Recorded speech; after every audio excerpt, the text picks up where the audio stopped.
봄날의 사주 미학.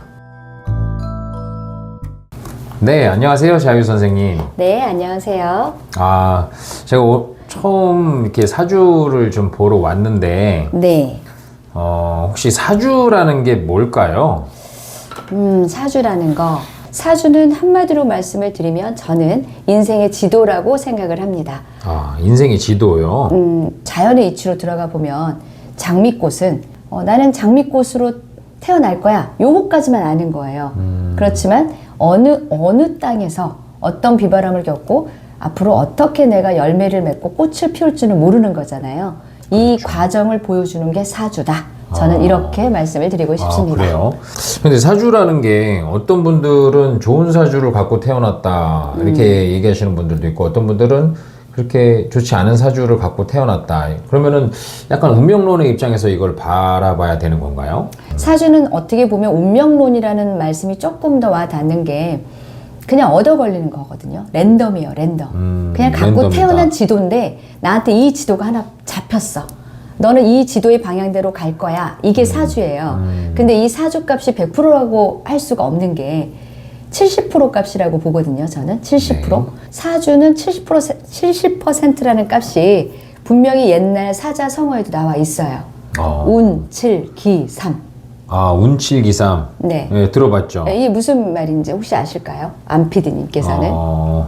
인생의 운이 7이고 기운이 3이다? 그치. 맞아요? 인간의 기세가 3이다. 네네. 정확히 알고 계시네요. 역시 똑똑하십니다. 그런데 사주에서의 운은 정확한 한자로 움직일 운자를 써요. 그럼 움직일 운자라는 건 뭐냐면 내 사주값 70%에 인간의 노력 30%가 움직여줘야 된다라는 뜻이거든요.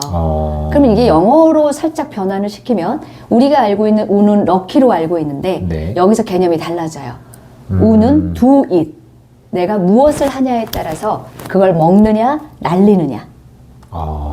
왜 여기서 제가 날린다는 표현을 쓰냐면 곱하기 3배까지 가능합니다. 사주의 지도대로 했을 때. 곱하기 3배요? 3배. 인간의 노력 3이라고 했으니까. 네. 네. 그런데 사주가 제가 왜 곱하기 개념을 쓰냐면 어떤 일이 운이 좋을 때 우리는 더하기로 갔으면 좋겠고, 그렇죠. 어떤 건 운이 나쁘면 빼기로 갔으면 하잖아요. 네. 아니에요. 사주는 곱하기로 갑니다. 그래서 운이 좋을 때도 곱하기로 갈 수 있고요. 운이 나쁠 때 흉을 쳐 맞는다는 표현을 쓰거든요. 이럴 때 내가 난리를 치면 3배로 얻어맞아요. 3배로? 3배로. 이게 이런 거예요. 돈복이 없고 내가 분명히 사업에 운이 약해. 그런데 사업을 펼쳤어. 돈이 어디서 자금이 안 들어와요. 네네. 그럼 결국 어디까지 가요? 사채를 쓰잖아. 그렇죠. 중간에 멈춰야 되거든. 근데 운이 나쁠 때는 그게 안 멈춰지거든요. 이게 곱하기 3배의 원리인 거예요. 그럼 이제 여기까지는 이해가 조금 되셨죠? 네네. 근데 더 안 좋은 거. 우리 인간들이, 특히 한국 사람이 전혀 모르는 개념. 70%의 운이 좋은데 내가 아무것도 하지 않으면 곱하기 0이 있다는 걸 몰라요. 그럼 뭐야? 내가 운이 좋아요. 올해 재물복이 좋았어. 그럼 회사에 들어갔는데 나는 첫 해에 인센티브를 100%를 받았어요. 근데 같은 회사에 있는 언니는 10년차 근무인데 올해 처음 보너스 받는데 이런 차이인 거예요. 내가 운이 좋을 때 발복이 되는 것과 운이 안 좋을 때 발복이 안 되는 개념은. 네네. 근데 더 안 좋은 건 아무리 운이 좋아도 인간의 노력이 꽝이면 그 결과도 꽝이다.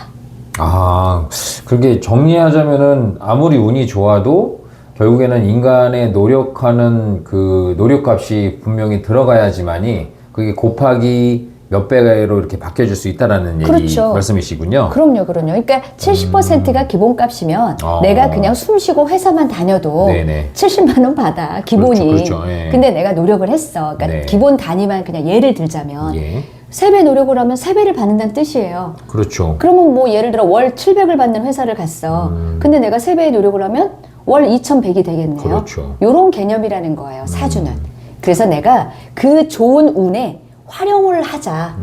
이 활용점을 찾아주는 거죠, 제가 하는 거는. 결국 사주라는 거를 사람들이 많이 보는 이유는 우리가 갖고 태어난 이런 운적인 부분들을 아는 것도 물론 중요하긴 하지만 그걸 어떻게 활용해서 곱하기 몇 배로 만드느냐. 그렇죠. 요거를 어떻게 활용할 것인가 대한 부분들을 보는 게 사주라고 할 수 있겠네요. 아, 그럼요. 그러면은 안 볼 이유가 없겠네요, 이거는. 그렇죠. 그러니까 제가 저도 물론 사주를 공부하기 전에 사주 그런 거 안 믿어 이랬단 말이에요. 그렇죠, 그렇죠. 근데 이제는 제가 공부를 좀 많이 해본 입장에서는 네. 안타깝죠. 저 또한 그렇게 생각했던 사람이니까. 근데 사주를 조금만 더 우리가 이해를 해보자면, 자, 지금 겨울이죠, 안피디님. 네, 겨울이입니다. 반팔 입고 돌아다닐 수 있을까요? 너무 춥죠. 그러면 감기 걸리겠죠. 그쵸. 네. 그것처럼 겨울이 왔어. 근데 우리가 봄부터 나는 겨울을 믿어. 끝까지 겨울이 올 거야. 기도하고 기다리고 믿습니다 해서 겨울이 왔어요. 아니죠. 그건 그냥 자연의 순리죠. 맞습니다. 그 순리. 자연스럽게 봄, 여름, 가을, 겨울이 와서 내가 이 계절을 살아내고 있는 거잖아요. 네. 사주도 마찬가지입니다. 사주도 30년씩 계절이 바뀌어요.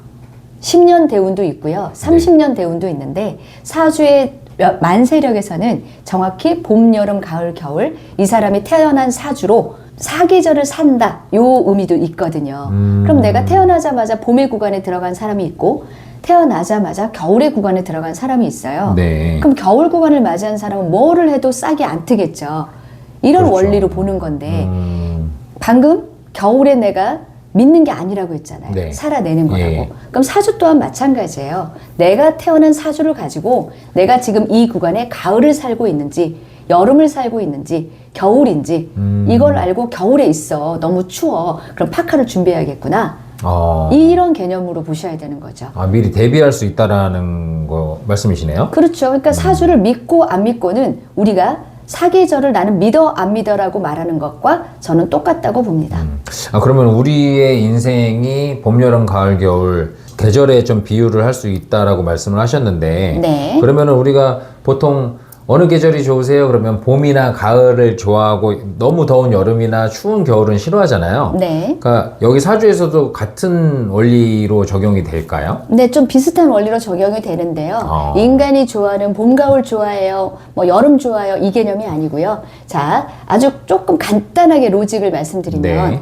봄에 태어나시는 분은 봄, 여름이 좋습니다. 사주의 계절이. 봄에 태어나신 분은? 그렇죠. 봄에 태어나신 분. 네네. 뭐 2월, 3월, 4월에 태어나신 분은 봄에 좋다. 그리고 여름 구간에 태어나신 분들은 가을, 겨울이 좋아요. 여름은 오히려 가을, 겨울이. 네. 그리고 가을에 태어나신 분은 봄, 여름이 또 좋겠죠.